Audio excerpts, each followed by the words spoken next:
صاحب، جناب میرے کیپٹن علیم صاحب اور سیکنڈ لیفٹیننٹ ارسلان صاحب، دیگر مہمانان گرامی اور لیپا کے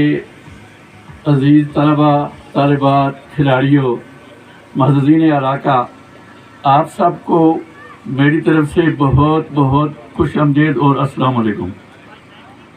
سب سے پہلے تو میں جناب لیپا گارڈز کے کمانڈر صاحب کا تہ دل سے شکریہ ادا کرتا ہوں کہ جنہوں نے لیپا کے نوجوانوں کو مثبت سرگرمیوں میں مصروف رکھنے کے لیے اس ایونٹ کا انعقاد کیا۔ میں اس پر ان کو خراج عقیدت بھی پیش کرتا ہوں اور سلام عقیدت بھی پیش کرتا ہوں۔ یہ ایک بہت بڑا ایونٹ ہے جہاں ہم طلباء کو، ہم کھلاڑیوں کو اسپورٹس مین شپ سکھاتے ہیں۔ آپ نے سنا ہوگا جس طرح سبدار صاحب کہہ رہے تھے کہ جہاں کھیل کے میدان سجتے ہیں یا وہ جہاں وہ بھرے ہوئے ہوتے ہیں، اس وقت اسپتال جو ہوتے ہیں وہ خالی ہو جاتے ہیں۔ گویا کہ جب انسان کھیل اور کھلاڑی میں حصہ لیتا ہے تو اس کے اندر ایک صحت مند جسم، ایک صحت مند دماغ کام کرتا ہے، اور ہم نے سنا بھی ہے، پڑھا بھی ہے کہ ایک صحت مند جسم ہی صحت مند دماغ رکھتا ہے، اور جب صحت مند دماغ ہو تو وہ انسان پھر مثبت سرگرمیوں کی طرف اپنے آپ کو مائل کرتا ہے، مثبت سرگرمیوں میں اپنے آپ کو مشغول کرتا ہے۔ تو میں ان تمام کھلاڑیوں کو دل کی امیر گہرائیوں سے مبارکباد پیش کرتا ہوں کہ آپ کے اندر وہ جذبہ موجود ہے کہ آپ مثبت سرگرمیوں میں حصہ لے کر اپنے ملک کو طاقتور بنانے میں، اپنے نوجوانوں کو ایک خاص مثبت سرگرمی کی شروعات کرنے میں آپ حصہ لے رہے ہیں۔ اس کے لیے آپ مبارکباد کے مستحق ہیں۔ میں تمام یونٹس جو یہاں تعینات ہیں ان کے سی او صاحبان کو اور ان کے 2 ICs کو اور دیگر جوڑ کے ذمہ دار ہیں، ان کو میں مبارکباد پیش کرتا ہوں کہ آپ نے بچوں کے لیے، ہمارے بچوں کے لیے ایسے پروگرام کو ترتیب دے کر بچوں کے ایک مثبت سرگرمی مہیا کی ہے۔ آپ یقیناً مستحق ہیں اس مبارکباد کے۔ اور میں آپ کو یہ بھی بتاتا چلوں کہ جب بچے یا نوجوان صحت مند ہوتے ہیں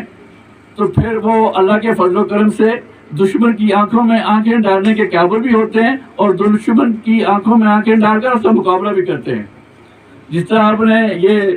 مئی میں جو ہمارا بنیان مرصوص مار کے حق ہوا ہے،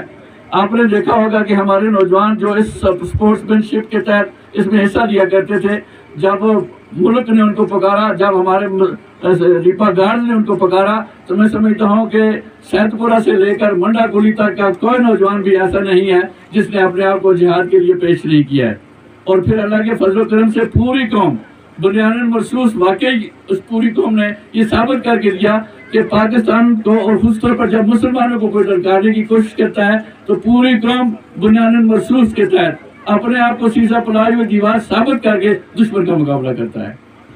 اور جس کا سلسلہ اللہ تعالیٰ نے پاکستان کو وہ عظیم فتح مبین سے امکنار کیا، پوری دنیا نے اس کو تسلیم کیا، اور امریکہ کے صدر نے کہا تھا کہ پاکستان کی فوج دنیا کی خطرناک ترین فوجوں میں سے ایک فوج ہے۔ تو میں اس لحاظ سے پاک فوج کو سلام عقیدت پیش کرتا ہوں کہ آپ ان ایونٹس سے ہٹ کر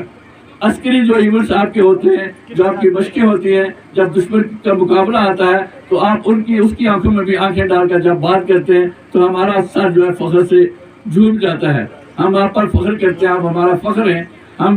جہاں بھی جائیں پاک فوج کو ہم سلیوٹ پیش کرتے ہیں، اور ان سے یہ گزارش کرتے ہیں کہ جب بھی قوم ہمیں پکارے گی، اللہ کے فضل و کرم سے ہم کسی بھی لحاظ سے پیچھے نہیں رہیں گے۔ ہم دامے دیر میں سخنے مسلح فوج پاکستان کے ساتھ کھڑے تھے، کھڑے ہیں، اور انشاءاللہ کھڑے رہیں گے۔ اسی کے ساتھ اجازت چاہتا ہوں۔ السلام علیکم۔